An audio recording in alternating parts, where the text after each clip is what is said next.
munaasabadan ay xilka ku kala wareegayeen xogayihii hore ee dawladda hoose magaalada Boorama iyo xogayaha cusub waxay ka dhacday hoolka weyn ee dawladda hoose magaalada Boorama. munaasabadan waxaa ka soo qayb galay gudoomiyaha gobolka Awdal, maayarka magaalada Boorama, xildhibaano ka tirsan golaha deegaanka ee degmada Boorama, shaqaalaha dawladda hoose ee magaalada Boorama iyo qaybaha kala duwan ee bulshada ku dhaqan gudaha magaalada Boorama. munaasabadan ugu horeen waxaa ka hadlay xogayihii hore ee dawladda hoose magaalada Boorama عبد الكريم شيخ عثمان حسن وحاونا حسي وحيابه وقبتي انت وحلكاسي هايي سوحنا سجا معد عمود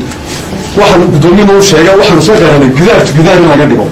waayo hablaha niyo nabada quraxdooda soo koraya ay wax ku akhrisan karaan khayr Allah siiyay nasiib aniga tagay nasiib ma yahay joogtaan waa khayr Allah siiyay council laakiin hadii uu dadalco waxaan rajeynayna inay noqdaan dadka ugu diin badan inuu aqoon badan inuu shirhoon sidoo kale xogayaha cusub ee dawladda hoose magaalada Boorama ee maanta xilka la wareegay mudane Maxamed Cabdi Xaashi Xamari oo isna madashan ka hadlay ayaa waxa uu balan qaaday inuu ka soo dhalaali doono hawsha baaxadda leh ee loo soo magacaabay mas'uulkii soo magacaabay waan mahad celinaya ee gartay in xilkan iyo mas'uuliyadan ummadda reer Boorama u qabto oo ka bixi karayo iyo mas'uuliyiintii kale ku dhiirigelisay aqoonta ilahay ee garanaysay ama aaminsanayd xilkan ummadda inaan u hayn karayo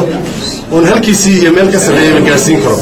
maayarka magaalada Boorama Cabdiraxmaan Shidabile oo isna madashan ka hadlay ayaa waxa uu howlkar ku amaanay xogayihii hore ee dawladda hoose magaalada Boorama isagoo u rajeeyay xogayaha cusub inuu alla la garab qabto xilka culus ee loo soo magacaabay gudoomiyaha gobolka Awdal Axmed Xadi Sidci oo gabagabadii madashan isna ka hadlay ayaa waxa uu la dardaarmay xogayaha cusub ee dawladda hoose magaalada Boorama isagoo xilka u kala wareejiyay labadan xogaye si kastaba haatee xogayaha cusub ee dawladda hoose magaalada Boorama mudane Maxamed Cabdi Xaashi Xamari waxa uu kamid yahay siyaasiyiinta ugu caansan gobolka Awdal waxayna dadka falanqeeya arrimaha siyaasadda ee gobolkan ay ku tilmaamayaan siyaasi howlkar leh oo si weyn ugu soo baxaya xilkan cusub ee loo soo magacaabay